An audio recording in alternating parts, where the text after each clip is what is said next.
பெரியார்களே, அல்லாஹ் சுப்ஹானஹு வ தஆலா இந்த உலகத்தில் ஒரு மனிதனுக்கு கொடுக்கக்கூடிய ஆக பெரிய ஒரு பாக்கியங்கள் ஒன்றுதான் அல்லாஹ் தஆலா அந்த மனிதனுக்கு பிள்ளையுடைய பாக்கியத்தை அல்லாஹ் கொடுக்கிறார். பிள்ளை பாக்கியம் என்பது, குழந்தை பாக்கியம் என்பது இது அல்லாஹ்வுடைய நிஅமத்துகளில் ஒன்றாக இருந்து கொண்டிருக்கிறது. நாம் எதிர்நோக்க இருக்கக்கூடிய மாதம் ஹஜ்ஜுடைய காலம். இது துல்ஹிஜ்ஜா, துல்கஅதா, இந்த மாதங்கள் எல்லாம் ஒரு குழந்தை, ஒரு குடும்பத்துடைய வரலாறுகள் பேசப்படக்கூடிய ஒரு மாதம். ஒரு குடும்பத்துடைய சரிதைகளை முன்வைத்து செய்யப்படக்கூடிய அமல்களுடைய மாதம்.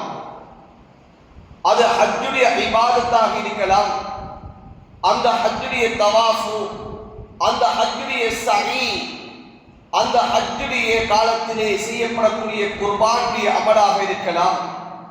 அந்த ஒவ்வொன்றும் ஒரு குடும்பத்தை நினைவு கூறி அந்த செயற்பாடுகள் செய்யப்பட்டு கொண்டிருக்கிறது.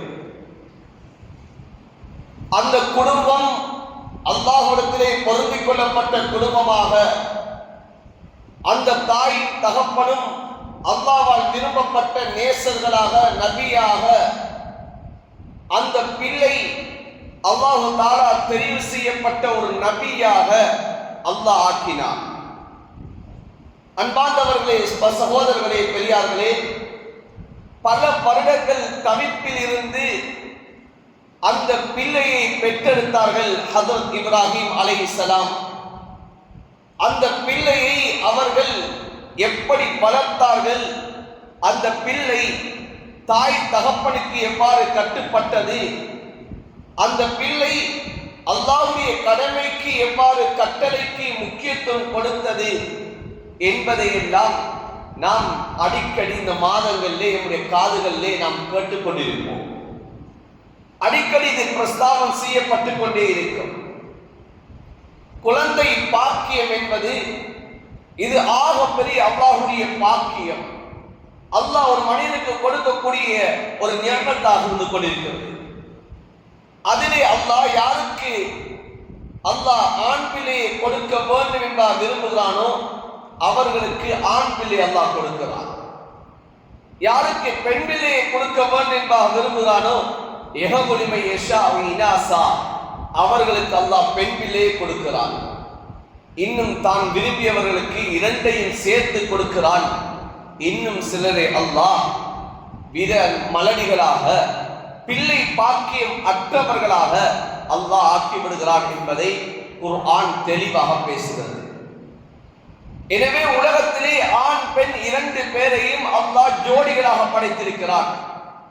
அந்த ஜோடிகள் மூலமாக இந்த உலகத்திலே அல்லாஹ் சந்ததிகளை பெருக்குகிறான், குழந்தை பாக்கியங்களை கொடுக்கிறான். அந்த குழந்தைகளில் ஆண் குழந்தைகளும் இருக்கிறார்கள், பெண் குழந்தைகளும் இருக்கிறார்கள். இரண்டு பேருடைய விடயத்திலும் எவ்வாறு நடக்க வேண்டும், அவர்களை எவ்வாறு உருவாக்க வேண்டும் என்பதை குர்ஆன் தெளிவாகவும் ஹஜ்ரத் ரசூலுல்லாஹி ஸல்லல்லாஹு அலைஹி வஸல்லம் அவர்கள் அவர்களுடைய வாழ்க்கையிலே இதனை விரிவாக எங்களுக்கு தெளிவுபடுத்தியிருக்கிறார்கள். அன்பார்ந்தவர்களே, சகோதரர்களே, அதில் நாம் இன்று பார்க்க வேண்டிய ஒரு விடயம்தான் குர்ஆன் பெண்களை பற்றி தனியாக பேசுகிறது.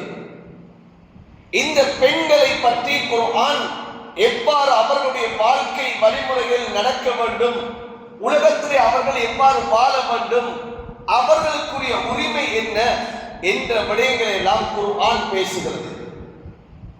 குர்ஆன் இந்த பெண்கள் உலகத்திலே அவர்கள் வாழக்கூடிய கட்டத்திலே அவர்கள் எப்படியான வாழ்க்கையை வாழ்ந்தால் அவர்கள் மறுமையிலே அவர்கள் வெற்றியாளர்களாக மாறுவார்கள், சொர்க்கவாதிகளாக மாறுவார்கள் என்பதை குர்ஆன் ஒவ்வொரு கட்டமாக அது எடுத்துரைத்துக் கொண்டிருக்கிறது.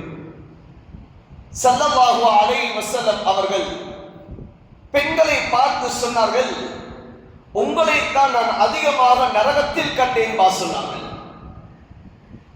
நீங்கள் தான் அதிகமாக நரகத்திலே கைதிப்பதை நான் கண்டேன் என்று சொல்லக்கூடிய சமயத்திலே ஒரு பெண் எழுந்து கேட்டார்கள், யா ரசூலல்லாஹ், நாங்கள் அப்படி என்ன பாவம் செய்தோம், ஏன் நாங்கள் அதிகமாக நரகத்திலே நாங்கள் இருப்பதை நீங்கள் கண்டீர்கள் என்பா கேட்டார்கள். ஸல்லல்லாஹு அலைஹி வஸல்லம் சொன்னார்கள், நீங்கள் அதிகமாக நீங்கள் சபிக்கக்கூடிய ஒரு தன்மை உங்களிடம் இருக்கிறது. நீங்கள் கணவன்மார்கள் உங்களுக்கு செய்யக்கூடிய உபகாரங்களை எல்லாம் நீங்கள் மறுக்கக்கூடியவர்களாக நீங்கள் இருக்கிறீர்கள். அதுதான் உங்களை அதிகமாக நரகத்தில் கொண்டு சேர்க்கிறேன் என்பா சொல்லி காட்டினார்கள். ஸல்லல்லாஹு அலைஹி வஸல்லம் அவர்களுடைய காலத்திலே ஹஜ்ரத் ஆயிஷா ரலியல்லாஹு தஆலா அன்ஹா அவர்களிடத்திலே ஒரு பெண்மணி ஹதியா கேட்டு வருகிறார்கள். ஒரு ஏழை பெண்மணி ஹதியா கேட்டு வருகிறார்கள். அந்த பெண்மணியுடைய கையிலே 2 பெண் குழந்தைகள் இருக்கிறார்கள். ஹஜ்ரத் ஆயிஷா ரலியல்லாஹு தஆலா அன்ஹா அவர்கள் 3 ஈத்தம் பழங்களை கொடுத்தார்கள். அந்த பெண்மணி ஒவ்வொரு ஈத்தம் பழங்களையும் ஒவ்வொரு பிள்ளைக்குமாக கொடுத்துவிட்டு ஒரு ஈத்தம் பழத்தை தன்னுடைய கையிலே வைத்துக் கொண்டிருந்தார்கள். பிள்ளையை பார்க்கிறார்கள். பார்த்துவிட்டு அந்த ஒரு ஈத்தம் பழத்தையும் 2ஆக கிழித்து 2 பிள்ளைக்கும் அந்த தாய் கொடுக்கிறார்கள். ஆச்சரியமாக ஹஜ்ரத் ஆயிஷா ரலியல்லாஹு தஆலா அன்ஹா அவர்களுக்கு இருந்தது. ஹஜ்ரத் ஆயிஷா ரலியல்லாஹு தஆலா அன்ஹா அவர்கள் ஹஜ்ரத் ரசூலுல்லாஹ் தன்னுடைய கணவர் வந்தவுடன் ஸல்லல்லாஹு அலைஹி வஸல்லம் அவர்களிடம் நடந்த சம்பவத்தை, ஆச்சரியத்தை சொல்லி காட்டினார்கள். ஸல்லல்லாஹு அலைஹி வஸல்லம் சொன்னார்கள், அந்த பிள்ளைகள் மூலமாக அந்த தாய் நரகத்தை விட்டு அவள் பாதுகாக்கப்படுவாள். அந்த பிள்ளைகள் அந்த தாயை அந்த நரகத்தை விட்டும் காக்கக்கூடிய பிள்ளைகளாக மாறும் என்ற விடயத்தை ஸல்லல்லாஹு அலைஹி வஸல்லம் அவர்கள் சொல்லி காட்டினார்கள். புகாரி முஸ்லிமிலே வரக்கூடிய ஹதீஸ், ஸல்லல்லாஹு அலைஹி வஸல்லம் அவர்கள் சொன்னார்கள், மனுபுதுலி அன்னல் பனாதி பிஷைஇன் ஃபஹ்ஸன இலைஹின்ன குன்ன லஹு சித்ரம் மினன் நார்.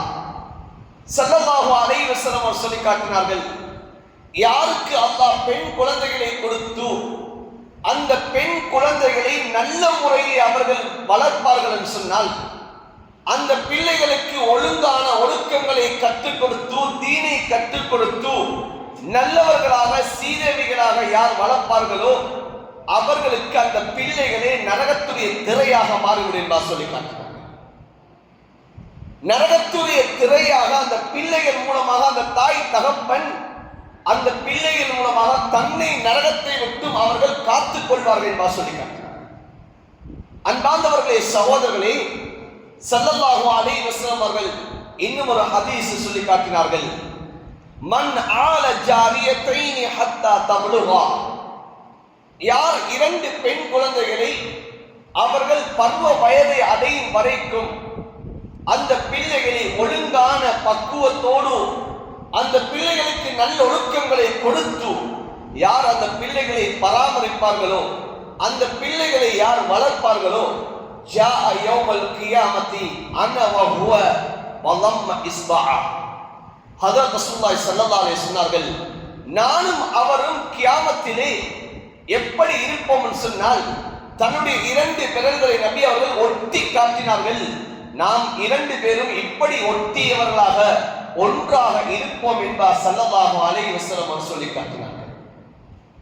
எனவே குர்ஆன் ஹதீஸ் எவ்வாறு இந்த பிள்ளைகளுடைய விடயத்தை சொல்லுகிறதோ, அதிலே ஆண் பிள்ளை எவ்வாறு வளர்க்க வேண்டும், பெண் பிள்ளை எவ்வாறு வளர்க்க வேண்டும் என்பதையும் குர்ஆன் ஹதீஸ் தெளிவாக சொல்லி காட்டுகிறது.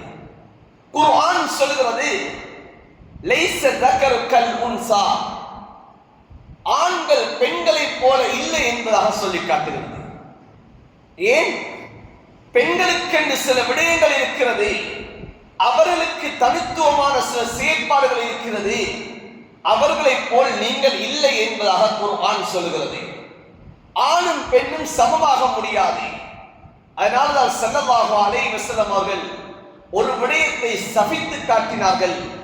சொன்னார்கள் ஸல்லல்லாஹு அலைஹி வஸல்லம், எந்த ஆண் பெண்ணுக்கு ஒப்பாகுவார்களோ அவர்களுக்கு அல்லாஹ்வுடைய சாபம் உண்டாகட்டும் என்று சொல்லி காட்டினார்கள். எந்த பெண் ஆணுக்கு ஒப்பாகுவாளோ அந்த பெண்ணுக்கு அல்லாஹ்வுடைய சாபம் உண்டாகட்டும் என்பதாக ஸல்லல்லாஹு அலைஹி வஸல்லம் அவர்கள் சபித்தார்கள். எனவே ஆண்கள் பெண்களாக ஆக முடியாது, பெண்கள் ஆண்களாக முடியாது. ஒரு ஆணுடைய பொறுப்பை ஒரு பெண் நிர்வகிக்க முடியாது. பெண்ணை போன்று தான் ஆண் மாற முடியாது. இது குர்ஆன் ஹதீஸ் தெளிவுபடுத்துகிறது. எனவே குர்ஆன் பெண்களுடைய விடயத்தில் மிகவும் கவனம் செலுத்தியிருக்கிறது. அந்த பெண்ணுடைய ஒழுக்கம், அந்த பெண் உலகத்தில் எப்படி வாழ வேண்டும் என்பதையெல்லாம் குர்ஆன் சொல்லுகிறது. அதில் ஒன்றுதான் அந்த பெண்களிடத்திலே இருக்க வேண்டிய ஆகப்பெரிய சிறந்த தன்மை தான் வெட்கம் என்று சொல்லக்கூடிய தன்மை அந்த பெண்களிடம் இருக்க வேண்டும் என்பதை குர்ஆன் சொல்லி காட்டுகிறது. ஹஜ்ரத் ஷுஐப் அலைஹிஸ்ஸலாம் அவர்களுக்குடைய 2 பிள்ளைகள் இருந்தார்கள். அந்த 2 பிள்ளைகளுடைய வரலாறை குர்ஆன் தெளிவுபடுத்தி ஒரு பெண்ணிடம் வெட்கம் என்ற ஒன்று அது இருக்க வேண்டும். அந்த பெண்ணிடம் வெட்கம் என்ற ஒன்று இருந்தால் அந்த பெண் தவறுகளின் பால் செல்ல மாட்டாள் என்பதை விளங்கப்படுத்துகிறது. ஒரு ஆணுடன் அந்த பெண் இவ்வாறு வெட்கத்தோடு நடக்க வேண்டும் என்பதையும் சொல்லுகிறது. இன்று சமூகத்திலே பல பாவங்கள் நடக்கிறது. சமூகத்திலே பல அனாச்சாரங்களும் சீரழிவுகளும் உண்டாகிறது. அதற்கான அடிப்படையில் ஒன்றுதான் வெட்கம் என்பது சமூகத்திலே குறைந்து காணப்படுகிறது. நபி அலைஹிஸ்ஸலாத்து வஸ்ஸலாம் அவர்கள் சொன்னார்கள், இதா லம் தஸ்தஹி ஃபஸ்னா மா ஷித்த. வெட்கம் இல்லை என்று சொன்னால் நீங்க உலகத்திலே விரும்பிய பிரகாரம் நீங்க செய்யலாம் என்று சொல்லி காட்டினார்கள். மனிதனிடம் வெட்கம் என்பது குறைந்ததுமாக இருந்தால் அது ஆணிடமும் தான் பெண்ணிடமும் தான். வெட்கம் என்பது குறைந்ததுமாக இருந்தால் அந்த மனிதன் பாவத்தின் பால் சர்வ சாதாரணமாக சென்று விடுவான். குர்ஆன் ஷுஐப் அலைஹிஸ்ஸலாம் அவர்களுடைய பிள்ளையுடைய விடயத்திலே எவ்வாறு சொல்கிறது, ஃபஜாஅத்து இஹ்தாஹுமா தம்சி அலை இஸ்திஹ்யா. ஹஜ்ரத் ஷுஐப் அலைஹிஸ்ஸலாம் அவர்களுடைய பிள்ளைகளில் ஒருவர் வெட்கத்தோடு நடந்து வந்தார்கள். வெட்கத்தோடு நடந்து வந்து ஹஜ்ரத் மூசா அலைஹிஸ்ஸலாம் அவர்களை பார்த்து கூப்பிட்டார்கள், இன்ன அபி யதுஊக. மூசா அலைஹிஸ்ஸலாமே, உங்களை எங்களுடைய வாப்பா அழைக்கிறார். எதற்காக வேண்டி தெரியுமா? லியஜ்ஸியக அஜ்ரமா ஸகைத லனா. எங்களுக்கு நீங்கள் பாலியால் நீர் அள்ளி தந்தீர்கள், அதற்கு கூலி தருவதற்காக வேண்டி எங்களுடைய வாப்பா உங்களை அழைக்கிறார்கள் என்பதாக அந்த பெண் வெட்கத்தோடு வந்து சொன்னது என்பதாக சொல்லுகிறது. ஒரு பெண்ணிடம் இருக்க வேண்டியது ஆக சிறந்த ஒன்றுதான் வெட்கம் என்ற ஒன்று. இன்று அந்த வெட்கம் என்பது சிறு பிராயத்திலிருந்து வீடுகளில் இழக்கப்பட்டிருக்கிறது. அந்த வெட்கம் இழக்கப்பட்டதன் காரணமாக இன்று பெண்கள் இன்று சர்வ சாதாரணமாக இன்று ஆண்களை போன்று அவர்களுடைய நடத்தைகளும் அவர்களுடைய குணாதிசயங்களும் இன்று மாறிவிட்டது. அன்பான சகோதரர்களே, சிலருடைய உள்ளம் கேட்கலாம், சிலருடைய உள்ளம் இதனை மறுக்கலாம். ஆனால் குர்ஆன் ஹதீஸ் இது தெளிவாக சொல்கிறது. இன்று பெண்கள் ஆண்களை போன்று இன்று அவர்கள் எல்லா இடங்களிலும் இன்று சர்வ சாதாரணமாக இன்று நாங்கள் பெண்கள் சுதந்திரவான்கள் என்று சொல்லி இன்று அனாச்சாரங்களும் சீரழிவுகளும் ஏற்படுவதற்கு காரணம் இந்த வெட்கத்துடைய உணர்வு குறைந்து காணப்படுவது. இன்று சிலர் இந்த ஃபித்னாவை எழுப்பினார்கள். அல்லாஹ் அவர்களுக்குரிய கூலிகளை அல்லாஹ் கொடுப்பான். அவர்கள் செய்த பாவத்துக்குரிய தண்டனைகளை அவர்கள் கியாமத்திலே கண்டு கொள்வார்கள். ஆண்களை போன்று பெண்களும் சமமானவர்கள். ஆண்களுக்கு என்ன உரிமை இருக்கிறதோ அந்த உரிமை பெண்களுக்கும் இருக்கிறது என்ற பாதாட்டங்களை எல்லாம் முன்வைத்து இந்த பெண்களுடைய வாழ்க்கையை இன்று சீரழித்து விட்டார்கள். அது உலமாக்களாக இருந்தாலும் சரியே, இந்த கருத்தை எல்லாம் எந்தெந்த உலமாக்கள் எல்லாம் சொன்னார்களோ அவர்களும் கியாமத்துடைய நாளையில் அல்லாஹ்விடத்திலே இதனுடைய கூலியை அவர்கள் பெற்றுக் கொள்வார்கள். இன்று அந்த கருத்துக்களை சொல்லி இன்று பெண்களை இன்று வீதிக்கு ஆக்கி விட்டார்கள். இன்று அதனால் பெண்கள் சர்வ சாதாரணமாக ஆண்களோடு அவர்களுடைய தொடர்புகளாகிவிட்டது. வெட்கம் என்ற உணர்வு இழந்ததன் காரணமாக இந்த ஆண்களோடு சர்வ சாதாரண உரையாடக்கூடிய தன்மை உருவாகிவிட்டது. குர்ஆன் சொல்லுகிறது, ஹஜ்ரத் ஷுஐப் அலைஹிஸ்ஸலாம் அவர்கள் தன்னுடைய பிள்ளையை ஒழுக்கத்தோடும் வெட்கத்தோடும் அவர்கள் வளர்த்தார்கள். அந்த பிள்ளைகள் ஒரு ஆணுடன் கதைப்பதற்கு வெட்கப்பட்டது. எப்படி அவரை நான் கதைப்பது? வாப்பா தான் சொல்லுகிறார்கள், மகளே நீங்கள் அவரை கூட்டிக் கொண்டு வாருங்கள் என்பார் சொல்லுகிறார்கள். வாப்பாவுடைய கட்டளையின் பிரகாரம் அந்த மனிதரை கூட்டிக் கொண்டு வருவதற்கு கூட வெட்கத்தோடு தான் அந்த பிள்ளைகள் சென்றது என்பதை குர்ஆன் சொல்லுகிறது. மூசா அலைஹிஸ்ஸலாம் அந்த அழைப்பை ஏற்று அந்த ஷுஐப் அலைஹிஸ்ஸலாம் அவர்களிடம் செல்லக்கூடிய சமயம் அந்த பிள்ளைகள் அந்த ஆணுக்கு முன்னால் செல்லவும் இல்லை. பெண்கள் அந்த பிள்ளைகள் பின்னால்தான் வெட்கத்தோடு அந்த பிள்ளைகள் சென்றது என்பதையும் குர்ஆன் தெளிவுபடுத்துகிறது. வெட்கம் என்ற ஒன்று இருக்குமாக இருந்தால் அந்த சர்வசாதாரணம் என்ற அந்த தன்மை, ஆண்களோடு சகஜமாக பழகக்கூடிய அந்த தன்மை அந்த பெண்ணிடம் குறைந்து காணப்படும். 2 தசாப்தங்கள், ஒரு தசாப்தத்துக்கு முன்னதாக நாம் பார்த்தோம் சொன்னால், வீதிகளில் ஒரு ஆண் சென்றாலே பெண்கள் முக்காலை போட்டுக் கொள்வார்கள். வெளியிலே நிற்கக்கூடிய பெண்கள் வீட்டுக்குள்ளே சென்று விடுவார்கள், ஏன் ஆண்கள் வருகிறார்கள் என்று சொல்லி. இன்னும் சொல்ல போனால், தன்னுடைய மகளை திருமணம் முடித்த மருமகன் அந்த மாமிக்கு மகனை போன்று, ஆனால் அந்த மகளுடைய அந்த தாய் தன்னுடைய மருமகனை கண்டால் கூட ஒளிந்து அந்த தாய் அந்த மருமகனுக்கு முன்னால் வராமல் தான் ஒரு குமரியை போன்று இருக்கக்கூடிய காலம் ஒன்று இருந்தது. இப்போவும் இல்லா மாஷா அல்லாஹ் சில பெண்கள் அப்படியே தான் இருக்கிறார்கள்.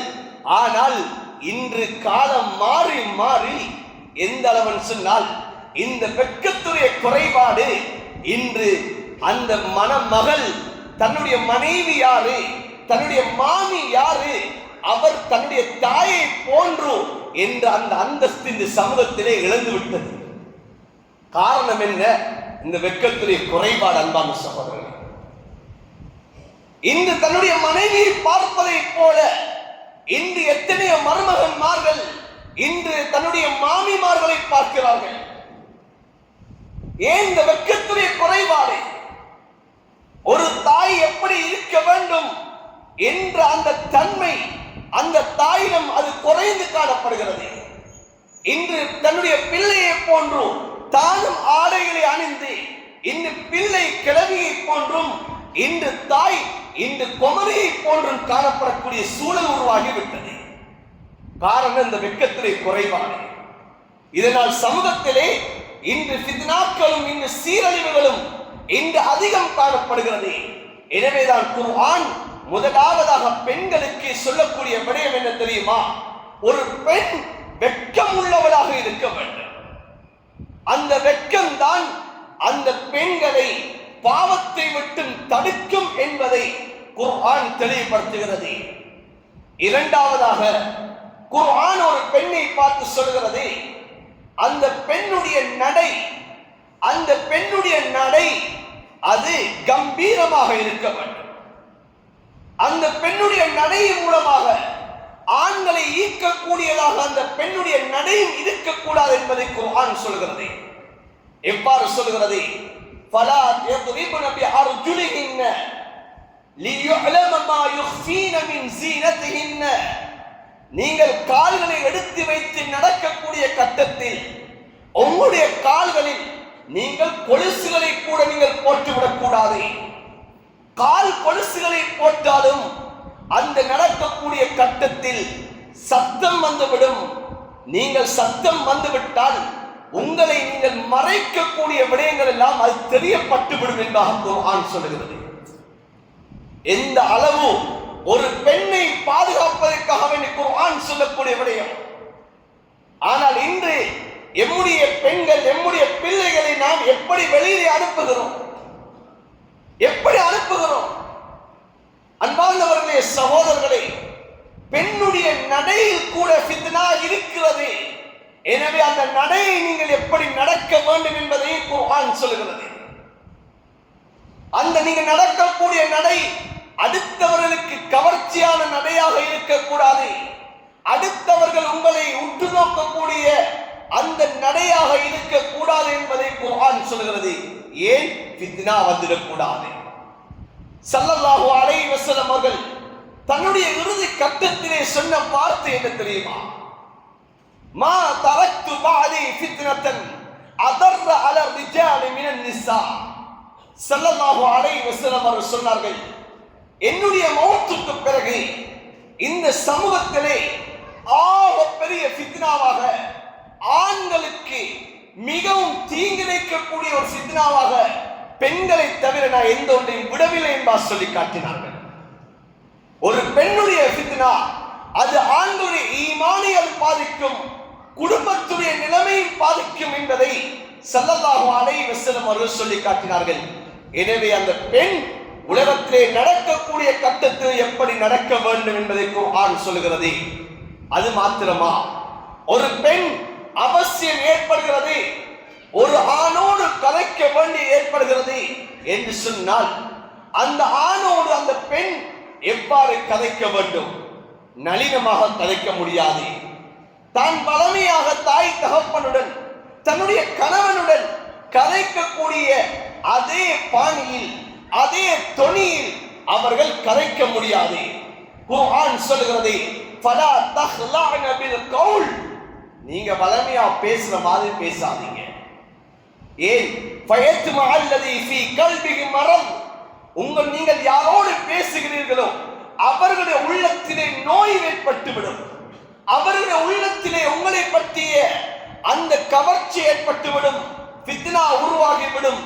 எனவே நீங்கள் அவர்களோடு பேசக்கூடிய கட்டத்தில் நீங்கள் கம்பீரமாக பேச வேண்டும்.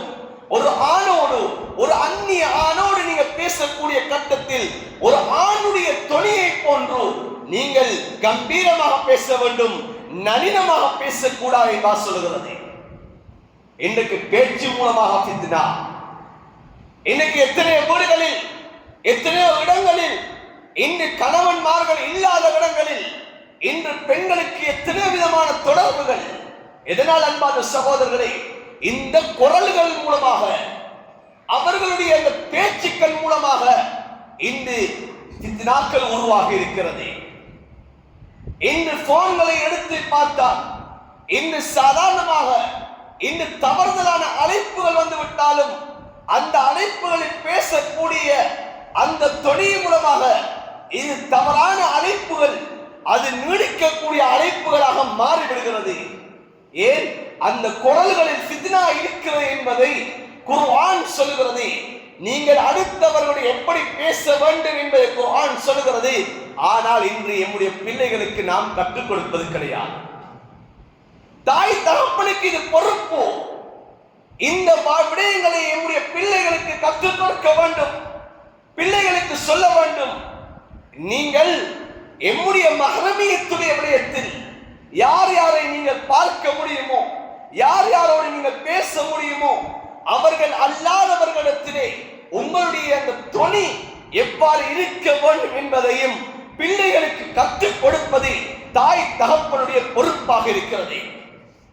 ஹஜ்ரத் ஆயிஷா ரலியல்லாஹு தஆலா அன்ஹா, புகாரி முஸ்லிமிலே வரக்கூடிய ஹதீஸ். ஹஜ்ரத் ஆயிஷா ரலியல்லாஹு தஆலா அன்ஹா ஹஜ்ரத் ரசூலுல்லாஹ்வுடைய மனைவி வீட்டிலே இருக்கிறார்கள். ஒருவர் வந்து கதவை தட்டுகிறார். உங்களை நான் பேச வேண்டும் சொன்னார்கள். கணவன் இல்லாத நேரத்தில் அவருடைய அனுமதி இல்லாமல் உங்களோடு நான் பேச மாட்டேன் என்பதாக சொல்லுகிறார்கள். ஆனால் வந்தது யாரு? தன்னுடைய பால்குடி சகோதரர், தன்னுடைய பால்குடி உறவின் மூலமாக மஹ்ரமியத்தான ஒருவர் தான் தன்னிடத்திலே வந்து ஹஜ்ரத் ஆயிஷாவை சந்திப்பதற்காக வந்தார். ஆனால் அனுமதியை மறுத்து விட்டார்கள். கணவன் இல்லாத நேரத்தில் நீங்கள் வரக்கூடாது, கணவனுடைய அனுமதி இல்லாமல் உங்களை வீட்டிலே நான் சேர்க்க மாட்டேன் என்றாக மறுத்து விட்டார்கள். இப்போது ஹஜ்ரத் ரசூலுல்லாஹ் ஸல்லல்லாஹு அலைஹி வஸல்லம் அவர்கள் வருகிறார்கள். வந்தவுடன் ஹஜ்ரத் ஆயிஷா இப்படி ஒருவர் வந்தாரு, அனுமதி கேட்டாரு, நான் முடியாது என்பா மறுத்து விட்டேன் என்பா சொன்னார்கள். இப்போது ஹஜ்ரத் ரசூலுல்லாஹ் வந்தவர் யார் என்பா சிந்திக்கிறார்கள். சொன்னார்கள், உங்களுக்கு அவருக்கும் இடையிலே மஹ்ரமியத் இருக்கிறது, பால்குடி மூலமாக உங்களுக்கும் அவருக்கும் இடையிலே மஹ்ரமியத் இருக்கிறது. இதற்கு பிறகு அவர் வந்து அனுமதி கேட்டால் நீங்கள் அவரை சந்தியுங்கள் என்பா சொல்லி காட்டினார். ஆனால் இன்று நம்முடைய வீடுகளுடைய நிலைமை எவ்வாறு இருக்கிறது அன்பான சகோதரர்? நம்முடைய வீட்டினுடைய நிலைமை எவ்வாறு இருக்கிறது? எம்முடைய சகோதராக இருக்கலாம், அந்த சகோதரர் நான் இல்லாத சமயத்தில் என்னுடைய மனைவியோடு பேச முடியாது, என்னுடைய வீட்டுக்கு வர முடியாது. இதுதான் மார்க்கம் சொல்லுகிறது. ஆனால் இன்று சகோதரர் இல்லாத வீட்டிலே இன்று அடுத்த சகோதரர் சகோதரருடைய மனைவியோடு சகஜமாக அவர்கள் கதைத்துக் கொண்டிருக்கிறார்கள். ஹதீஸ் எவ்வாறு சொல்லுகிறது? ஸல்லல்லாஹு அலைஹி வஸல்லம் சொன்னார்கள், அல் ஹமு அல் மௌத். ஸல்லல்லாஹு அலைஹி வஸல்லம் சொன்னார்கள், இந்த மச்சினிச்சிமார்களோடு உறவு வைப்பது என்பது மௌத்துக்கு சமன் என்பார் ஸல்லல்லாஹு அலைஹி வஸல்லம் அவர்கள் எச்சரித்து காட்டினார்கள். ஆனா இந்த சமூகத்தில் எவ்வாறு இருக்கிறது என்றால், இன்றைக்கு மைனிமார்களே மச்சினிச்சிமார்களை இன்று மச்சான்மார்கள் ஏற்றிக்கொண்டு திரியக்கூடிய அமைப்பு இன்று உருவாகிவிட்டது. இன்று வெட்கத்திலே குறைபாடு. இன்று நாம் அந்த பிள்ளைகளுக்கு நாம் சொல்லி பழக்காத காரணம், ஆண்களுக்கும் சொல்ல வேண்டும், பெண்களுக்கும் சொல்லி வளர்க்க வேண்டும். அந்த வளர்ப்பினுடைய குறைபாடு இந்த சமூகத்திலே இந்த பாவம், இது பாவமே அல்லாதே போன்று நடந்து கொண்டிருக்கிறது. இதை பற்றி பேசினால் இன்று கொஞ்சம் பேருக்கு ஜீரணிக்காது, கொஞ்சம் பேர உள்ளம் ஏற்காது. மனதுக்குள்ளால் நாம் இன்று என்னை பற்றி ஏசிக் கொண்டிருப்பீர்கள். காரணம் என்னன்னு சொன்னால், இந்த சமூகத்திலே இந்த பாவம் பாவமே இல்லாதே போன்று இன்று மாறிவிட்டது, சர்வசாரமாகிவிட்டது. மாமனார் சொல்வது, கொஞ்சம் மைனிய கொஞ்சம் முன்னுக்கு தியேட்டர்ல ஏற்றிக்கொண்டு விட்டுட்டு வாங்கலே என்று சொல்றது, மச்சான் ஏற்றிக்கொண்டு போறது மாறது. ஹதீஸ் எவ்வாறு சொல்லுகிறது அன்பான சகோதரர்களே? மௌத்துக்கு சமம் என்பார் சொல்லுகிறது. மௌத்துக்கு சமம். அது பெரியம்மாவுடைய மகனாக இருந்தாலும் சரி, சாச்சாவுடைய மகனாக இருந்தாலும் சரி, பெரியப்பாவுடைய மகனாக இருந்தாலும் சரி, அன்பானவர்களே சகோதரர்களே, அந்த பிள்ளைக்கு மகரம் கிடையாது. ஒரு பிள்ளை தன்னுடைய பெரியம்மாவுடைய மகனையும் திருமணம் முடிக்கலாம், சாச்சாவுடைய மகனையும் திருமணம் முடிக்கலாம், பெரியப்பாவுடைய மகனையும் திருமணம் முடிக்கலாம். இதுதான் குர்ஆன் ஹதீஸ் சொல்கிறது. மறும் அவர்கள் நானா தம்பியாக உறவு முறையை வைக்கலாம், ஆனால் அவர்களுக்கு இந்த இடத்திலே மஹ்ரமியத் என்பது கிடையாது. ஆனால் இன்று நாம் என்ன செய்கிறோம்? எம்முடைய வீடுகளில் எம்முடைய பிள்ளைகளை யாருடன் நாங்கள் ஏற்றி அனுப்புகிறோம்? எவர்களோடு நாங்கள் அவர்களை நாங்கள் அனுப்புகிறோம் என்பதை நாம் சிந்தித்தோமா அன்பான சகோதரர்களே? இந்த பிள்ளைகளுக்கு நாம் சொல்லி வளர்த்தோமா? பிள்ளைகளே, நீங்கள் இவர்களோடு இப்படித்தான் நடக்க வேண்டும், இவர்களோடு இப்படித்தான் நடக்க வேண்டும், உங்களுக்கு இவர்கள் தான் உங்களோடு பேசலாம், நீங்கள் அவர்களை பார்க்கலாம் என்று சிறு பிராயத்திலிருந்து நாம் வளர்த்திருந்தோம் என்றால், அன்பான சகோதரர்களே, பிள்ளைகள் எத்தனை வயதானாலும் சரி, எந்த இடத்துக்கு சென்றாலும் சரி, அந்த பிள்ளை பாவத்தின் பால் செல்ல மாட்டாது. அந்த பிள்ளை அந்நியவர்களோடு தொடர்பை வைக்க மாட்டாது. அந்த பிள்ளை அஜ்னபியத்தான ஆண்களோடு தனிமையில் ஆக மாட்டாது. ஏன்? சிறு பிராயத்திலிருந்து ஊட்டி வளர்த்தது, அந்த சிறு பிராயத்திலிருந்து உள்ளத்தில் பதிந்தது. அந்த ஈமானுடைய உணர்வை சஹாபாக்கள், நபி அவர்கள் அந்த ஈமானியத்தான உணர்வை கொடுத்தார்கள். ஸல்லல்லாஹு அலைஹி வஸல்லம் அவர்களுடைய வீட்டுக்கு வருகிறார்கள். ஹஜ்ரத் ஆயிஷா ரலியல்லாஹு தஆலா வீட்டுக்கு வருகிறார்கள். வளமையாக தனக்கு முன்னால் வந்து கொண்டிருந்த ஒரு பெண்மணி, சிறுமி, நபி அவர்களை கண்டவுடனே ஓடி மறைந்து விடுகிறார்கள். ஹஜ்ரத் ஆயிஷாவுடைய வீடு எங்களை போன்ற பங்களா அல்ல, பல ரூம்கள் அல்ல. அந்த வீட்டிலே இன்றும் ஹஜ்ரத் ஆயிஷாவுடைய வீடுதான் இன்று ஹஜ்ரத் ரசூலுல்லாஹ்வுடைய ஹதரத் அபூபக்கருடைய ஹதரத் உமருடைய ஜனாசா இருக்கக்கூடிய அந்த மஸ்ஜித் நபவியில் இருக்கக்கூடிய அந்த அளவுதான் அந்த ஹதரத் ஆயிஷா ரலியல்லாஹு தஆலா அன்ஹா அவர்களுடைய வீடு. இந்த வீட்டிலே அந்த பெண்மணி நபியை கண்டவுடன் ஒளிகிறார்கள். ஹதரத் ரசூலுல்லாஹ் ஸல்லல்லாஹு அலைஹி வஸல்லம் அவர்கள் ஹதரத் ஆயிஷா ரலியல்லாஹு தஆலா அன்ஹா அவர்களை பார்த்து கேட்டார்கள், இந்த பெண்மணி வயதுக்கு வந்து விட்டார்களா, பருவ வயதை அடைந்து விட்டார்களா என்று கேட்டார்கள். ஹதரத் ஆயிஷா ரலியல்லாஹு தஆலா அன்ஹா சொன்னார்கள், ஆம் யா ரசூலுல்லாஹ் என்று சொன்னவுடன் ஹதரத் ரசூலுல்லாஹ் தன்னுடைய போர்வையில் ஒரு துண்டை எடுத்து கொடுத்தார்கள். அந்த பெண் முக்காலை அணிந்து கொள்ளட்டு என்று சொல்லி காட்டினார்கள். அன்பான சகோதரர்களே, பெரியார்களே, ஆனால் இன்று அந்த பெண் பருவ வயது அடைந்து விட்டால் ஒரு காலம் வீட்டை விட்டு பெண்கள் வெளியே வர மாட்டார்கள். பாப்பா என்றாலும் பெண்ணுக்கு ஒரு வெட்கம் வரும். தன்னுடைய சகோதரனிடத்தில் கூட முன்வர மாட்டார்கள். ஏன்? இப்போது புதிதாக எனக்கு ஏதோ ஏற்பட்டு விட்டது என்ற ஒரு தயக்கம், அந்த பெண்கள் முன்வர மாட்டார்கள். ஆனால் நேற்று பருவ வயது அடைந்த பெண் இன்று வீதியில் நிற்கிறார்கள், இன்று வீதியில உலாவிக் கொண்டிருக்கிறார்கள். இது இன்று சமூகத்திலே இன்று காணப்படுகிறது. ஹதரத் ரசூலுல்லாஹ்வுடைய வெட்கம் எவ்வாறு இருக்கும் தெரியுமா? கான ரசூலுல்லாஹ் ஸல்லல்லாஹு அலைஹி வஸல்லம் அஷத்த ஹயா மினல் ஹித்ரி ஃபி மினல் அத்ராய் ஃபி ஹித்ரிஹா. ஹதரத் ரசூலுல்லாஹ் ஸல்லல்லாஹு அலைஹி வஸல்லம் அவர்கள் எந்த அளவு வெட்கப்படுவார்கள் சொன்னால், ஒரு பருவ வயதை அடைந்த ஒரு பெண், அந்த பெண் எந்த அளவு வெட்கப்படுவாரோ அதை விட அதிகம் வெட்கம் உள்ளவர்கள் தான் ஸல்லல்லாஹு அலைஹி வஸல்லம் அவர்கள். ஆனால் இன்று சமூகத்திலே நிலைமை எவ்வாறு இருக்கிற அன்பான சகோதரர்களே, நாம் இதனை நம்முடைய பிள்ளைகளுக்கு, நம்முடைய பெண் பிள்ளைகளுக்கு நாம் சொல்லி வளர்த்தோம் என்றால் சமூகத்திலே இந்த ஃபித்னாக்கள் ஏற்பட மாட்டாது. சமூகத்திலே நம்முடைய பிள்ளைகள் சீரழியக்கூடிய நிலைமை ஏற்பட மாட்டாது. சமூகத்திலே நம்முடைய பிள்ளைகள் அது இன்னும் ஒரு ஆணோடு தொடர்பு வைக்கக்கூடிய நிலைமை உருவாக மாட்டாது. அந்நிய ஆண்களோடு தொடர்பு வைக்கக்கூடிய அந்த சூழல்களை அந்த பிள்ளைகள் தவிர்த்து கொள்ளக்கூடிய பிள்ளைகளாக மாறிவிடும். ஏன்? ஆரம்பத்திலிருந்து அந்த பிள்ளைகளுக்கு உள்ளத்திலே ஈமானை ஊட்டுகிறோம், அந்த பிள்ளைகளுக்கு ஒழுக்கத்தை கற்றுக் கொடுக்கிறோம். ஆனால் இன்று வீடுகளிலே பிள்ளைகளையும் தாயும் தகப்பனும் சேர்ந்து கொண்டு எதனை பார்க்க வேண்டுமோ அதை கூட நாம் பார்க்காமல் நாம் என்ன செய்கிறோம்? அவர்கள் தாயும் தகப்பனும் பிள்ளையுமாக சேர்ந்து பார்க்க கூடாத விடயங்களை எல்லாம் நாம் இன்று பார்த்து கொண்டிருக்கிறோம். இப்போது எப்படி இந்த பிள்ளைகளுக்கு நாம் ஒழுக்கத்தை கற்றுக் கொடுப்பது? இந்த பிள்ளைகளுக்கு மஹரமியத்தை எப்படி கற்றுக் கொடுப்பது? தகப்பன் தாய் சொல்ல வேண்டும். அது டிவியில் போகக்கூடியதாக இருக்கலாம், எம்முடைய கையெழுத்த தொலைபேசியில் வரக்கூடிய படங்களாக இருக்கலாம், அது காணொளிகளாக இருக்கலாம். தாயின் தகப்பன் சொல்ல வேண்டும், இவர்களை பார்ப்பதற்கு உங்களுக்கு அனுமதி கிடையாது. குர்ஆன் உங்களை பார்த்து சொல்லுகிறது, மகனே குல்லில் முஃமினீன யகுல்லூ மின் அப்சாரிஹிம் வ யஹ்ஃபது ஃபுரூஜஹும் என்பதாக ஆண்களை பார்த்து குர்ஆன் சொல்லுகிறது, அந்நிய பெண்களை கண்டால் பார்வையை காத்துக் கொள்ளுங்கள்.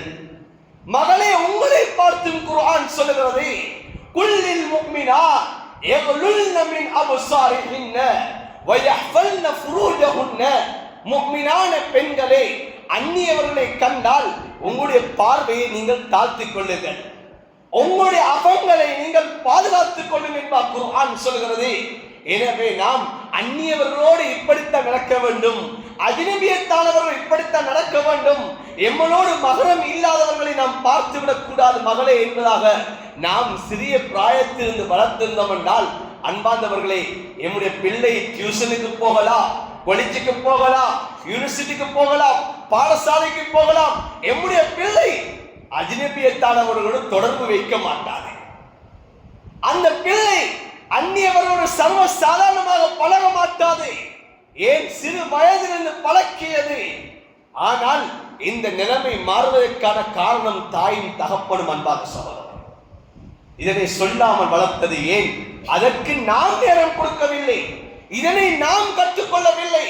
இது இப்போதுதான் சிலருக்கு இதுதான் புதிதாக இருக்கலாம், பேசக்கூடியது இப்போதுதான்.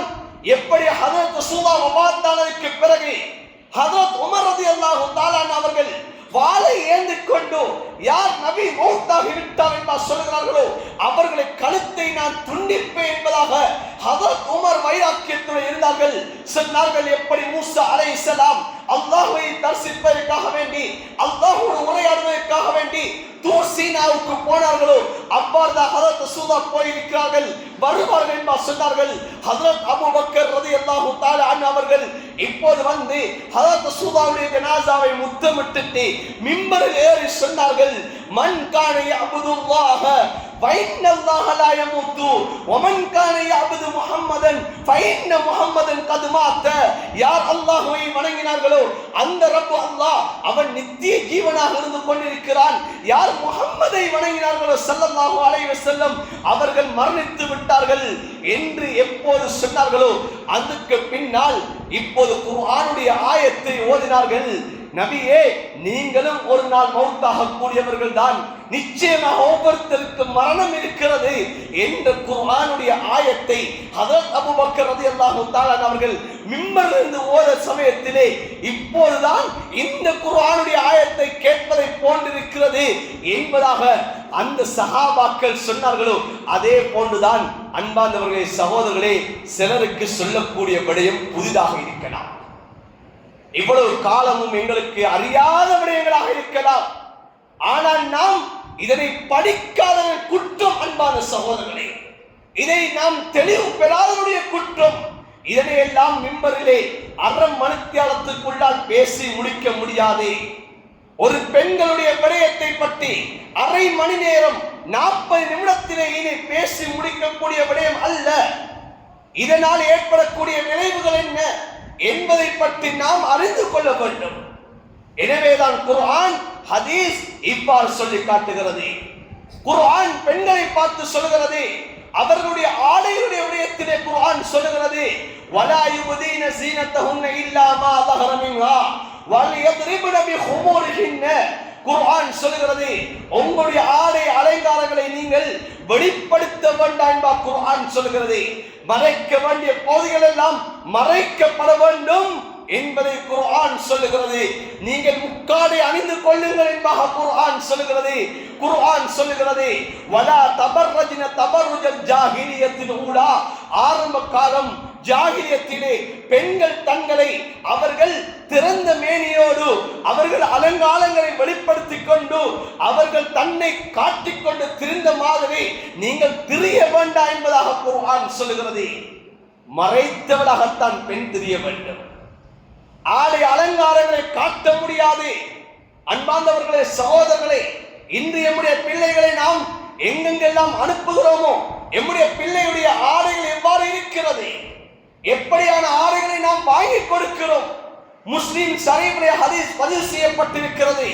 ஹஜ்ரத் ஸல்லல்லாஹு அலைஹி வஸல்லம் சொல்லி காட்டினார்கள், சின்பானி மின் அஹ்லின் நார், 2 கூட்டம் நரகவாதிகள் என்று சொன்னார்கள். லம் அரகுமா, என்னுடைய காலத்திலே நான் இந்த 2 பேரை நான் பார்க்கவில்லை, என்னுடைய மௌத்துக்கு பிறகுதான் இவர்கள் தோன்றுவார்கள் என்று சொன்னார்கள். அதில் ஒரு கூட்டத்தை நபி அவர்கள் சொன்னார்கள், நிசாஉன் காசியாத்துன் ஆரியாத்துன் முமைலாத்துன் மாயிலா வரூசுன்ன கஸ்னிமத்தில் புக்தில் மாயிலா. ஸல்லல்லாஹு அலைஹி வஸல்லம் சொல்லி காட்டினார்கள், பெண்கள் ஆடை அணிந்திருப்பார்கள் ஆனால் நிர்வாணியை போல இருப்பார்கள் என்று சொல்லி, அடுத்தவர்களை தன்பால் கவர்வதற்காக வேண்டி, அடுத்தவர்களுக்கு தன்னை காட்டுவதற்காக வேண்டி நிர்வாணியை போல அவர்கள் ஆடைகளை அணிந்திருப்பார்கள் என்று சொல்லி, ஆடை அணிந்திருப்பார்கள், உடலுடைய பருமன் வெளியிலே தெரியக்கூடிய ஆடை. நாம் சொல்லுவோம், இதனை தைத்துட்டு போட்டார்களா அல்லது போட்டு தைத்தார்களா என்று சொல்லக்கூடிய ஆடையாக இருக்கும். இறுக்கமான ஆடைகள் அணிந்திருப்பார்கள் என்று சொன்னார்கள். அவர்களுடைய தலைகளுடைய ஜடைகள் அது ஒட்டகத்துடைய திமில்களை போல ஆடிக்கொண்டிருக்கும். இப்படிப்பட்ட பெண்கள் லா யதுகுல்ன ஜன்னா வலா யஜிதுன ரீஹா, சொர்க்கத்துக்கு நுழைய மாட்டார்கள். சொர்க்கத்துடைய வாசையை கூட அவர்கள் வாசனையை கூட நுகர மாட்டார்கள். ஃபைன் ரீஹா கத் ஜூஜது மின் மஸீரத்தின் கதா வ கதா, சொர்க்கத்துடைய வாடை இவ்வளவு தொலைதூரம் வீசுமா சொன்னார்கள். எவ்வளவு தொலைதூரம் தெரியுமா? இமாம் புகாரி ரஹ்மத்துல்லாஹி அலைஹி ஹதீஸை கொண்டு வருகிறார்கள். ஒரு மனிதன் 100 வருடம் அவன் பயணம் செய்தால் எவ்வளவு தொலைதூரம் அவன் பயணம் செய்வானோ அந்த அளவு தொலைதூரம் அந்த சொர்க்கத்திலே வாளை வீசி என்பதாக இமாம் புகாரி ஹதீஸை கொண்டு வந்திருக்கிறார். அன்பானவர்களே, சகோதரர்களே, எம்முடைய பெண்களுடைய ஆடை எவ்வாறு இருக்கிறது?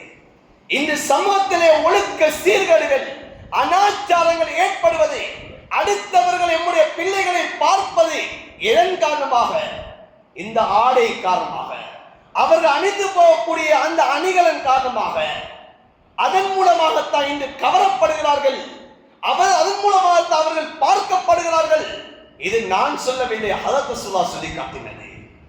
ஸல்லல்லாஹு அலைஹி வஸல்லம் அவர்கள் தெளிவாக சொல்லி காட்டினார்கள். ஐயுமா இம்ராத்தின் இஸ்தஅதரத் ஃபமர்ரத் பிகௌமின் ஃபயஜிதுன ரீஹா ஃபைன் ஃபைய கதா வகதா யானி அஸ்ஸானியா.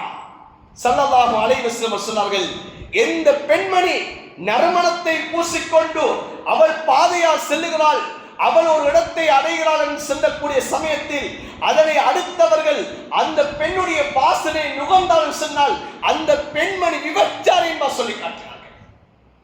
இன்னைக்கு வீடுகள்ல இருந்து நாங்க தான் இன்றைக்கு வீட்டில் எங்களோட பெண்களுக்கு நறுமணங்களை வாங்கி கொடுக்கிறது. இன்னைக்கு குளோன்கள் செண்டுகளை நாங்க தான் வாங்கி கொடுக்கிறோம், பேபியங்களை நாங்க தான் வாங்கி கொடுக்கிறோம். பிள்ளை மனம் மணக்க போகணும் என்பதாக நாங்க சொல்லுகிறோம். ஆனா இதனால நாங்க என்ன செய்கிறோம்? பெத்து வளர்த்த பிள்ளைய நாங்க இன்னைக்கு விபச்சாரிகளை ஆக்கி கொண்டிருக்கிறோம். இன்னைக்கு இந்த பிள்ளைகளுக்கு நாங்க சொல்றோமா? பிள்ளை வாங்கி கேட்குது, சொல்லுது பிள்ளை, அந்த பிள்ளை இப்படியான பெர்ஃபியூம் பாவிக்குது, எனக்கு வாங்கி தாங்க வாப்பா என்று சொல்லக்கூடிய சமயத்துல எந்த வாப்பா நாங்க சொல்லி இருக்கிற மனசை தொட்டு கேட்கணும். அன்பார்ந்தவர்களே, சகோதரர்களே, பிள்ளை நான் உன்னை விபச்சாரி ஆக்க நான் விரும்ப இல்லை. ஸல்லல்லாஹு அலைஹி வஸல்லம் இதனால ஃபித்னா இருக்கு என்பா சொன்னாங்க. இதை நீங்க பாவிக்க கூடாது எடுத்து தாய் தகப்பன் சொல்லி இருக்கிறோம். அன்பார்ந்தவர்களே, சகோதரர்களே, இன்று நாம் பிள்ளைகளை எப்படி வளர்க்க வேண்டும்?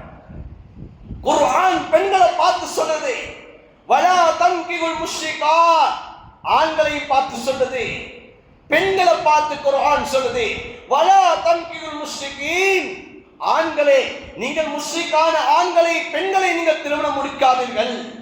பெண்களை பார்த்து குர்ஆன் சொல்கிறது, பெண்களே நீங்கள் முஷ்ரிக்கான ஆண்களை நீங்கள் திருமணம் முடிக்காதீர்கள் என்பார் குர்ஆன் சொல்லுகிறது. ஆனா இன்றைக்கு எவ்வாறு சமூகத்தில் நடக்கிறது தெரியுமா? இன்றைக்கு மதம் மாறப்படுகிறது. இந்த இஸ்லாமிய ஆண்கள் இன்று மாற்று மதத்துக்கு போகிறார்கள். இன்று இஸ்லாமிய பெண்கள் இன்று மாற்று மதத்தோடு இங்கு சேர்கிறார்கள். அன்பார்ந்தவர்களை, நாளுக்கு நாள் இன்று பத்திரிகையை பார்க்கக்கூடிய சமயத்திலே கண்ணீர் சிந்தக்கூடிய அமைப்பு உருவாகிறது. இன்று ஏன் காரணம்? அன்பான சகோதரர்களே, இந்த பிள்ளைகளை நான் எப்படி வளர்க்க வேண்டுமோ அந்த ரீதியில் நாம் வளர்க்காததான் காரணம். அவர்களுக்கு எதனை சொல்லிக் கொடுக்க வேண்டுமோ அதனை சொல்லிக் கொடுக்காமல் வளர்த்ததுதான் காரணம். இன்று சமூகத்திலே இவ்வாறான அனாச்சாரங்கள், சீரழிவுகள் இன்று சமூகத்திலே பரவிக்கொண்டு செல்கிறது. எனவே அன்பார்ந்தவர்களே, சகோதரர்களே, பெற்றோர்களே, வெளியிலே கேட்டுக் கொண்டிருக்கக்கூடிய தாய்மார்களே, எம்முடைய பிள்ளைகளை நான் எப்படி வளர்க்க வேண்டும்? ஸல்லல்லாஹு அலைஹி வஸல்லம் அவர்கள் எப்படி வளர்த்தார்கள்? அந்த சஹாபாக்கள், உத்தம சஹாபாக்கள் அந்த பிள்ளைகளை எப்படி வளர்த்தார்கள் என்பதை படிக்க வேண்டும். இதை சொன்னால் கொஞ்சம் பேரு உள்ளத்துல வாரண தெரியுமா? அது ஒட்டகத்துடைய காலம். இது இப்ப மிலேனியத்துடைய காலம், நவீனத்துடைய காலம். இந்த காலத்திலே அந்த காலத்தை ஒப்பிட்டு எப்படி அதெல்லாம் பேசுறேன்பாக இப்பவே கொஞ்சம் பேரு உள்ளத்துல அந்த எண்ணம் வந்துடும். ஏன்? அது ஒட்டகத்துடைய காலம், அது நவீனம் இல்லாத காலம். வீட்டுக்குள்ள பூட்டி பூட்டி வளர்த்தாங்க, சொல்லி சொல்லி வளர்த்தாங்க. ஆனா இப்பதான் டெக்னாலஜி வளர்ந்த காலம், மிலேனியம் வளர்ந்த காலம். இப்பெல்லாம் இப்படியெல்லாம் போற செல்றதுக்கு, இப்படியெல்லாம் வளர்க்கறதுக்கு ஏலா என்று நாங்க எங்களுக்கு ஊட்டப்படுகின்ற அந்த சிந்தனைகள், அன்பான சகோதரர்களே, அந்த சிந்தனைகள் மூலமாகத்தான் இன்று எம்முடைய பிள்ளைகளை நாங்க பறிகொடுத்துக் கொண்டிருக்கிறோம். இந்த சிந்தனைகளை உள்ள வாங்கி வாங்கித்தான் இன்று நாங்க மார்க்கத்தை விட்டு ஒதுக்கி கொண்டிருக்கிறோம். இந்த மார்க்கத்தை விட்டு நாங்க தூரமாய் கொண்டிருக்கிறோம். இதனாலதான் எங்களுடைய பிள்ளைகளுடைய வாழ்க்கை, ஆண் பிள்ளையுடைய வாழ்க்கை, பெண் பிள்ளையுடைய வாழ்க்கை இன்னைக்கு அது சமூகத்தில் இன்றைக்கு நாங்க கண்ணீர் வடிக்கக்கூடிய அமைப்பு இன்றைக்கு உருவாகி இருக்கிறது. ஏன்னா குர்ஆன் என்பது, ஹதீஸ் என்பது காலத்துக்கு காலம் மாறுறது ஒன்று அல்ல. இன்னைக்கு சில உலமாக்கள் மாத்தலாம், தற்காலத்துக்கு ஏற்ற மாதிரி குர்ஆனை ஹதீஸை வச்சு வளைக்கலாம். ஆனா வளையக்கூடிய ஒன்று அல்ல. நவீனவாதிகள், இன்று நவீன கருத்துக்கள் உடையவர்கள் குர்ஆனை ஹதீஸை வைத்து இன்று சமூகத்துக்கு ஏற்ற மாதிரி தன்னுடைய வைத்த வழக்கத்துக்காக வேண்டி தான் சமூகத்துல இன்று எனக்கு ஒரு கண்ணியம் வர்றதுக்காக வேண்டி 4 பேர் என்ன மதிக்கும் என்பதற்காக வேண்டி மார்க்கத்தை இன்றைக்கு நவீனமாக மாற்றி இன்றைக்கு குர்ஆனை ஹதீஸை மாற்றலாம். அன்பார்ந்தவர்களே, சகோதரர்களே, மார்க்கம் அப்படிப்பட்ட ஒன்றல்ல. மார்க்கம் அப்படிப்பட்ட ஒன்றல்ல. காலத்துக்கு காலம் மாறக்கூடியது அல்லது நிலைமைக்கேற்றமாய் மாறக்கூடியது அல்ல.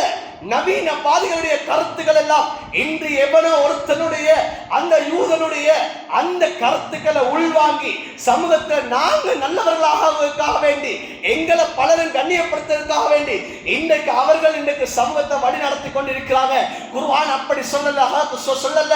குர்ஆன் எப்படி 1400 வருடங்களுக்கு முன்னால் இருந்த குர்ஆன் தான் இதுவரைக்கும் இருக்கிறது. எப்படி 1400 வருடங்களுக்கு முன்னாக சொல்லப்பட்ட அதே ஹதீஸ் தான் இன்னைக்கும் இருக்கிறது. அந்த வாழ்க்கையை நாங்க எடுப்போம்டா எவ்வளவு காலம் மாறலாம், எவ்வளவு நவீனங்கள் மாறலாம், ஆனா எங்களை நாம பாதுகாத்துக் கொள்ள முடியும்.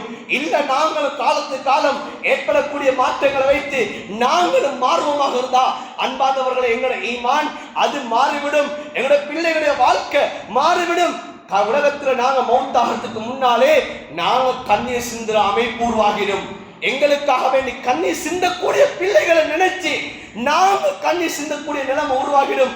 எனவே நாம் எப்படி பிள்ளைகளை எப்படி வளர்க்க வேண்டும், எப்படி திருமணம் முடிக்க வேண்டும், அந்த பிள்ளைகளை சாலிஹானவர்களை எப்படி உருவாக்க வேண்டும் என்பதை படித்து நாம் அல்லாஹ்விடத்தில் நாம் ஒரு பொறுப்புதாரிகளாக இருக்கிறோம்.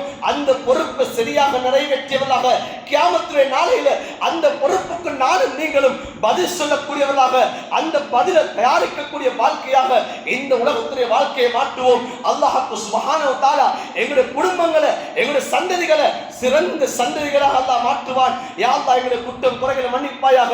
யா அல்லாஹ் எங்கள் அனைவருடைய குற்றம் குறைகளை மன்னிப்பாயாக. எங்களுடைய சந்ததிகளை சீராக ஆக்குவாயாக. எங்களுடைய பிள்ளைகளை சீதேவிகளாக பிள்ளைகளை ஆக்குவாயாக. கண் குளிர்ச்சியான பிள்ளைகளை ஆக்குவாயாக. யா அல்லாஹ் சமூகத்திலே யா அல்லாஹ் நல்லவர்களாக ஆக்குவாயாக. யா அல்லாஹ் அவர்களை நினைத்து நாம் கண்ணீர் சிந்தக்கூடிய அந்த பிள்ளைகளை விட்டு யா அல்லாஹ் எங்களுடைய பிள்ளைகளை நீ பாதுகாப்பாயாக. யா அல்லாஹ் எம்மை பெற்றெடுத்த தாய் தகப்பனுடைய பாவங்களை மன்னிப்பாயாக. உற்றார் உறவினர்களுடைய பாவங்களை மன்னிப்பாயாக. மனைவி மக்களுடைய பாவங்களை மன்னிப்பாயாக. எமக்கு கற்றுத்தந்த ஆசான்களுடைய பாவங்களை மன்னிப்பாயாக. யா அல்லாஹ் ஃபித்னாவுடைய காலத்திலே யா அல்லாஹ் இந்த ஃபித்னாக்களை விட்டு தவிர்த்து கொள்ளக்கூடிய அந்த ஈமானையும் உறுதியான யக்கீனையும் எங்களுக்கு நசீபாக்குவாயாக. யா அல்லாஹ் அந்த சமூகத்தில் ஏற்படக்கூடிய அனைத்து விதமான ஃபித்னாக்களை விட்டு பாதுகாப்பாயாக. யா அல்லாஹ் அந்த ஊரை நீ பாதுகாப்பாயாக. யா அல்லாஹ் அந்த ஊரை யா அல்லாஹ் சிறந்த ஊராக ஆக்குவாயாக. யா அல்லாஹ் இங்கே வாழக்கூடிய அனைவரையும் யா அல்லாஹ் சிறந்தவர்களாக ஆக்குவாயாக. ஆண்கள் பெண்கள் அனைவரையும் சிறந்தவர்களாக ஆக்குவாயாக. நல்ல சமூகமாக உருவெடுக்கக்கூடிய சமூகத்தை உருவாக்கக்கூடிய ஊராக இந்த ஊரை முன்மாதிரியான ஊராக இந்த ஊரை நீ ஆக்கி அருள்வாயாக. யா அல்லாஹ் எங்களுடைய இறுதி முடிவுகளை நல்லதாக ஆக்குவாயாக. கலிமாவோடு மௌத்தை நசீபாக்குவாயாக. எந்த நாளை வஃபாத் ஆனால் எங்களுடைய சக்கராத்து வேலை குறைக்கப்படுமோ அந்த வெள்ளிக்கிழமை நாள் எங்களுடைய ரூஹை பிரிவதற்கு நீ தௌஃபீக் செய்வாயாக. எந்த நேரம் உனக்கு நெருக்கமான நேரமாக இருக்குமோ அந்த சுஜூத் நிலையிலே எங்களுடைய ரூஹை பிரிவதற்கு நீ தௌஃபீக் செய்வாயாக. யா அல்லாஹ் எந்த இடத்தில் வஃபாத் ஆனால் உன்னுடைய அன்பு நபி ஸல்லல்லாஹு அலைஹி வஸல்லம் அவர்களுடைய ஷஃபாஅத்தை பெற முடியுமோ அந்த மதீனத்து மண்ணிலே எங்களுடைய ரூஹை பிரிவதற்கு நீ தௌஃபீக் செய்வாயாக. ஆமீன் ஆமீன் யா ரப்பல் ஆலமீன் வல்ஹம்துலில்லாஹி ரப்பில் ஆலமீன்.